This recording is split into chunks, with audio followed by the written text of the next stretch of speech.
সৈয়দনা ইব্রাহিম ওনার ছেলে ইসমাইলরে দেখতে গেলেন। ওই দিন বাড়িতে সৈয়দনা ইসমাইল বাড়িতে নাই, বনে গিয়েছে শিকার করার জন্য।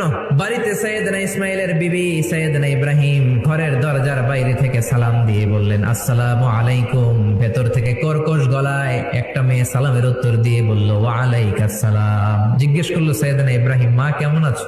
মেয়েটা কয়, বেশি সুবিধার না। তোমাদের খাওয়া দাওয়া কেমন চলে? ভালো না। তোমার জামাই কই? বনে গেছে। এবার মেয়েটা বলতেছে, আমনে কেডা? সৈয়দনা ইব্রাহিম বলে, আমি কে চিনবা না? স্বামী যখন বন থেকে ফিরবে তোমার স্বামীর একটা সালাম দিবা, বলবা ঘরের দরজার চৌকাঠটা যেন তোমার স্বামী পাল্টে দেয়। এই কথা বলে ইব্রাহিম চলে গেলেন। ইসমাইল আসার পরে বিবি বলতে আরম্ভ করছে, দুপুরবেলা একটা বুড়া আইছিল। বুড়া সৈয়দনা ইসমাইল বলে, কোন বুড়া আসছে? কি বলছে? বিবি বলে, আপনারা সালাম বলছে। ওয়ালাইকুমুস সালাম। আর কি বলেছে? আর বলছে ঘরের দরজার চৌকাঠ যেন আপনি পাল্টে ফেলেন। এই কথা বলার পরে সৈয়দনা ইসমাইল চিৎকার দিয়ে বলে, ও কি করলি তুই? নিজের কপাল পড়লি, নিজের কপালে নিজে কুড়াল মারলি।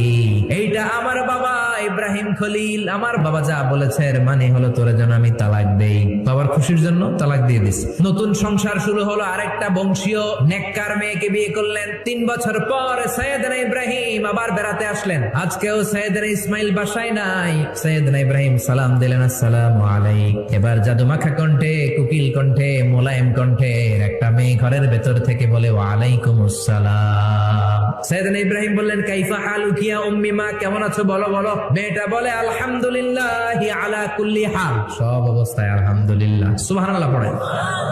সংসার কেমন চলে? কয় খুব ভালো। খাওয়া দাওয়ার অবস্থা কি? কয় আরো ভালো। এবার মেয়েটা বলে, কে আপনি?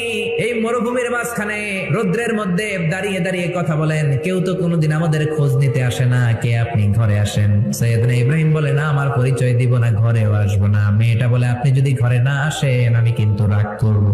জোর করে ঘরে নিলেন, শরবত খাওয়ালেন, খেজুর খাওয়ালেন, রুটি খাওয়ালেন, মাংস খাওয়ালেন। সৈয়দনা ইব্রাহিমও চোখের পানি ছেড়ে দোয়া করলেন আর বললেন, তোমার স্বামী যখন বন থেকে ফিরে আসবে তোমার স্বামীর একটা সালাম দিবা, বলবা ঘরের দরজার নতুন চৌকাঠ যেন জীবনেও না পাল্টায়। চলে গেলেন। ইসমাইল আসলেন। বিবি বলল, নুরানি চেহারার এক আল্লাহর ওলির মতো মুরব্বী লোক আসছিল। মুরব্বী আসতে শুনে ইসমাইল তো ভয় পেয়ে গেলেন। কিরে, কেমন আচরণ করেছিস বল? বিবি বলে, আপনি ভয় পাবেন না, আমি খুব ভালো আচরণ করেছি, আপ্যায়ন করেছি। তিনিও খুশি হয়ে আমার মাথায় হাত বুলিয়ে দোয়া করে দিয়েছেন আর বলেছেন, ঘরের দরজার নতুন চৌকাঠ যেন জীবনেও আপনি না পাল্টান। সুবহানাল্লাহ।